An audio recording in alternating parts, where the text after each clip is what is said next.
Parliament ఎన్నికల్లో 16 MP సీట్లు గెలిచి కేంద్రంలో టీఆర్ఎస్ కీలకమైన పాత్ర పోషిస్తుందన్నారు సిద్దిపేట ఎమ్మెల్యే హరీష్ రావు.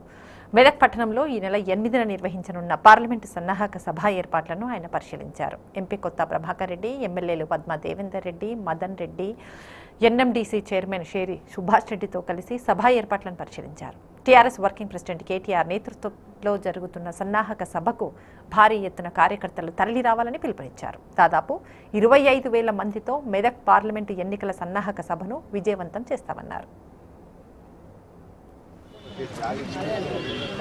ఈ నెల 8వ తేదీన టీఆర్ఎస్ పార్టీ కార్యనిర్వాహక అధ్యక్షుడు కేటీఆర్ గారి అధ్యక్షతన పార్లమెంటరీ పార్టీ నియోజకవర్గ ముఖ్య కార్యకర్తల సమావేశం 8వ తేదీ శుక్రవారం నాడు మెదక్లో జరగబోతా ఉంది.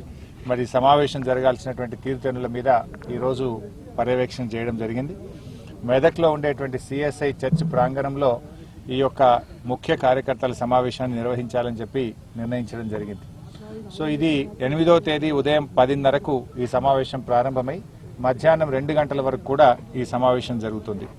ఈ సమావేశంలో ప్రతి నియోజకవర్గం నుంచి దాదాపు 3 నుంచి 4,000 మంది కార్యకర్తలు వస్తున్నారు. ముఖ్యంగా మెదక్ శాసనసభ నియోజకవర్గం నుంచి 5,000 మంది కార్యకర్తలు వస్తున్నారు. 25,000 మందితోని ఈ యొక్క సమావేశం జరగబోతా ఉంది.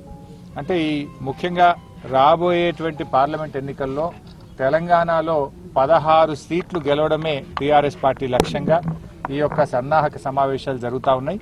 మరి దాంట్లో భాగంగా మెదక్ సమావేశాన్ని మరి 8వ తేదీ మధ్యాహ్నం ఈ సమావేశాన్ని జరుపుకోవడం జరుగుతూ ఉంది. మరి ఈరోజు రాష్ట్రంలో ప్రజలందరూ కూడా ఒకటే కోరుకుంటా ఉన్నారు. టీఆర్ఎస్ పార్టీ రేపు కేంద్రంలో ఒక నిర్ణయాత్మక శక్తిగా ఎదగాలని, రేపు కేంద్రాన్ని శాసించి తెలంగాణకు పెద్ద ఎత్తున నిధులు రాబట్టాలంటే 16 సీట్లు టీఆర్ఎస్ పార్టీ గెలవాల్సిన అవసరం ఉంది. తద్వారా కేంద్రంలో మన మీద ఆధారపడేటువంటి ప్రభుత్వం ఏర్పడ్డైతే పెద్ద ఎత్తున ఈ రాష్ట్రానికి నిధులు సాధించి ఈ రాష్ట్రాన్ని మరింత అభివృద్ధి పథంలో నడిపించుకోవాల్సిన అవసరం ఉంది.